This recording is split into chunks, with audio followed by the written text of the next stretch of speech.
Bismillahirrahmanirrahim. Assalamualaikum warahmatullahi wabarakatuh.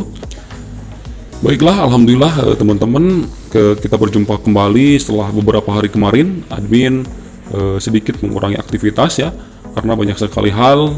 Alhamdulillah admin sudah mendapatkan SK P3K di tahap 1 ya pada tahun 2021 kemarin. Dan sekarang ada beberapa informasi yang datangnya dari Menteri Pan-RB Cahyokumolo bahwa seleksi P3K tahap 3 akan segera digelar. Nah, ini pernyataan langsung resmi dari Kemenpan RB, dan juga ada beberapa informasi bahwasanya untuk tenaga administrasi honorer, penjaga sekolah, tenaga administrasi, operator dan semuanya masuk atau berpeluang ikut seleksi pada P3K tahun 2022. Dan untuk itu silakan simak videonya sampai selesai, dan seperti biasa bagi rekan-rekan yang baru bergabung pertama kali menemukan channel ini untuk menekan tombol subscribe-nya dan aktifkan lonceng notifikasinya agar teman-teman mendapatkan informasi-informasi terkini terupdate seputar pengangkatan guru honorer menjadi ASN P3K. Baiklah, langsung saja teman-teman, ini dilansir gurubisa.com, bahwasanya ada pernyataan dari Menteri Cahyokumolo ya, Menteri Pan-RB, seleksi P3K tahap 3 yang ditunda ya pada tahun 2021 kemarin akan segera digelar. Siap-siap melakukan pendaftaran. Ini pesan penting buat guru honorer. Pelaksanaan seleksi tahap 3 tahun 2021 itu akan kembali dibuka pemerintah dan masuk ke dalam regulasi P3K tahun 2022. Namun sebelum lanjut pada seleksi tahap 3, pemerintah saat ini diketahui tengah menyelesaikan tahap akhir dari CASN tahun 2021. Hal ini seperti disampaikan Menteri Pendayagunaan Aparatur Negara Reformasi Birokrasi, bahwasanya untuk tahapan CASN tahun 2021 belum sepenuhnya selesai ya. Seleksi tahap 3 belum digelar seperti yang telah kita ketahui. Meski demikian, Menteri Pan-RB meminta agar seluruh tahapan seleksi CASN segera diselesaikan ya, termasuk NIP P3K dan juga penyerahan SK ya dari beberapa Pemda yang belum menyelesaikannya. Perlu diketahui seleksi tahap 3 akan diikuti oleh pelamar yang tidak lulus ujian seleksi kompetensi 2 dan dapat memilih kembali formasi di seluruh Indonesia ya. Jadi peraturan kemarin bahwasanya kompetensi tahap 3 itu akan berlaku ya untuk semua formasi di wilayah seluruh Indonesia.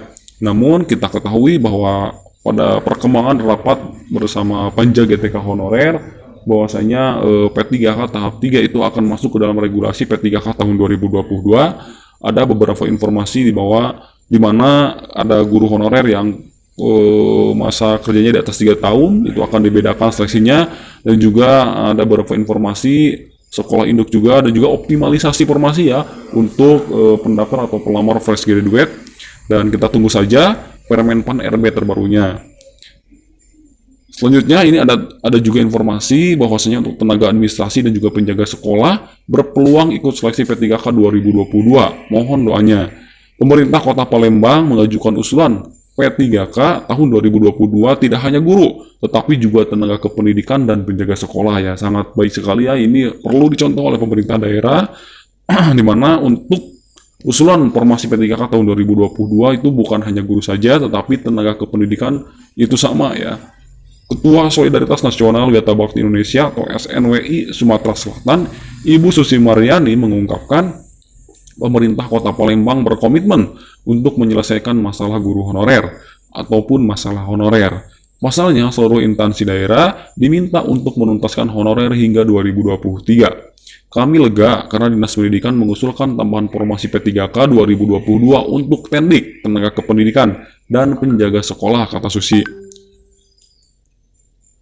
Pimpinan honorer itu bersyukur karena Pemkot bersedia mengajukan formasi yang diajukan Disdik Palembang sesuai dengan kebutuhan. Dia berharap pemerintah pusat mau mengabulkan tambahan formasi P3K yang diusulkan Pemkot Palembang. Mohon doanya, semoga masih bisa ditambah kuota untuk tahun 2022 ini. Dinas Pendidikan Kota Palembang mengusulkan sebanyak 4.477 formasi. Jumlah tersebut terdiri dari guru honorer dan juga tenaga kependidikan termasuk penjaga sekolah ya. Alhamdulillah ya, ini di Kota Palembang tidak hanya guru ya, termasuk juga penjaga sekolah maupun juga tenaga kependidikan lainnya. Dan ini membuka peluang adanya P3K non guru ya, yang ditugaskan di sekolah, di antaranya mungkin pustakawan maupun juga penjaga sekolah, operator sekolah.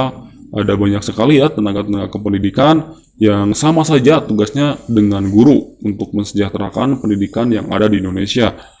Kepala Disdik Palembang Ahmad Julianto mengatakan kuota 447 P3K 2022 yang diusulkan itu terdiri dari guru, tenaga kependidikan, staf operator tata usaha, dan juga penjaga sekolah tentunya. Zulinto mengatakan kuota yang diusulkan sudah berdasarkan perhitungan kebutuhan pegawai di Dinas Pendidikan Kota Palembang. Dia juga optimis usulan kuota dari Palembang itu berpeluang besar disetujui mengingat secara rekapitulasi nasional baru 17,3% atau sekitar 113.000 kuota yang disodorkan oleh Pemda. Sangat ironis ya teman-teman, ketika 1 juta guru ingin tercapai, ini baru 17%-nya saja belum. Nah ini yang dimaksudkan bahwasanya P3K guru termasuk tendik ataupun juga operator di dalamnya, pasukan, pustakawan lainnya bisa masuk ke dalam regulasi formasi P3K tahun 2022. Seperti yang diusulkan Kota Palembang ini dinilai memiliki kemampuan untuk menggaji 4.477 P3K yang diusulkan tersebut dengan sumber dananya dari dana alokasi umum tentunya.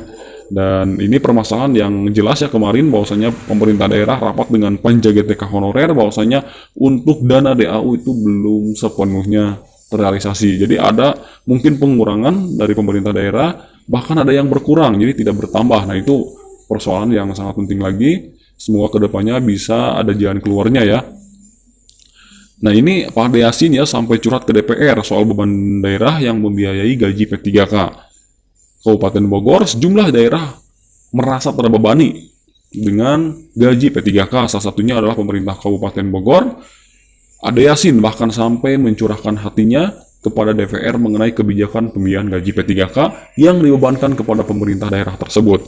P3K tahun ini menganggarkan hampir 100 miliar dari APBD Kabupaten Bogor. Sementara BKPSDM kami masih mengajukan kekurangan pegawai tahun ini di angka 2.500 orang.